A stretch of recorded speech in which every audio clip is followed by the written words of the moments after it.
oras sa Pilipinas, alas 9 sa gabi. Magandang gabi sa inyong lahat mga kaaklanon. Isang mainit na isyo ang ating hihimayin ngayong gabi. Matapos ang ilang taong usap-usapan, heto na, the Boracay Bridge project is finally back in the headlines and the tension is rising faster than the summertime.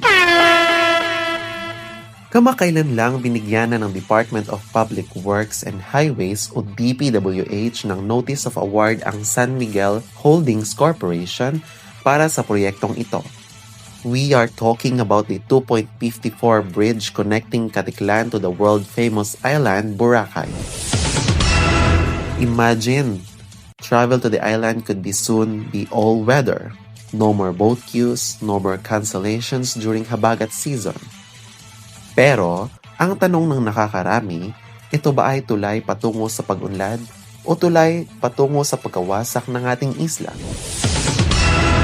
Sa isang panig, nandiyan ang gobyerno at ang developer. Sinasabi nila, efficiency. Mas madali na raw ang pagpasok ng kuryente, tubig at internet lines dahil dadaan na ito sa tulay. Mas madali na rin ang paglabas ng basura mula sa isla. At syempre, mas maraming turista ang makakapasok ng mas mabilis. Pero sandali lang, hindi pa bore ang ating sangguniang panlalawigan ng Aklan. Maging ang Boracay Foundation Incorporation at ang lokal na gobyerno ng Malay, nagkakaisa sa pagsasabi ng no. Ano ang kinakatatakutan nila?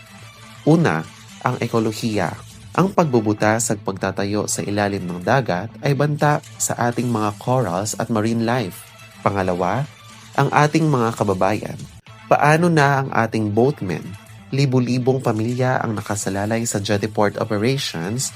Kung may tulay, saan sila lulugar at saan sila hahanap ng panibagong hanap buhay? Mga kaprobinsya, kailangan nating pag-isipan, ano nga ba ang nagpapasikat sa Boracay? Ito ay ang pagiging island destination.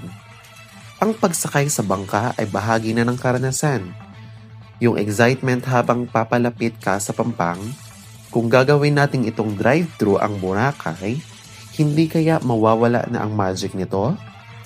Baka maging extension na lang ito ng mainland na puro traffic at polusyon.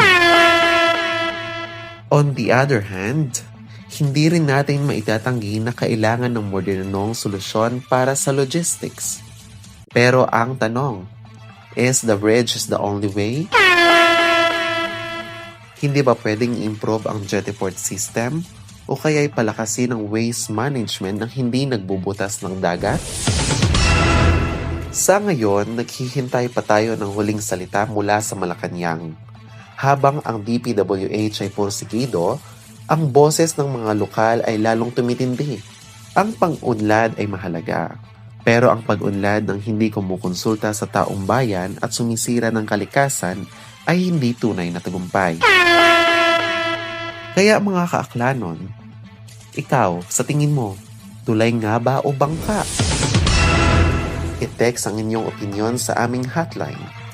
Ako ang inyong lingkod, Axel Calizo, nagpapaalala na ang tunay na ganda ng Boracay ay wala sa semento, kundi nasa pangangalaga natin dito. Salamat sa inyong pakikinig at magandang gabi sa inyong lahat.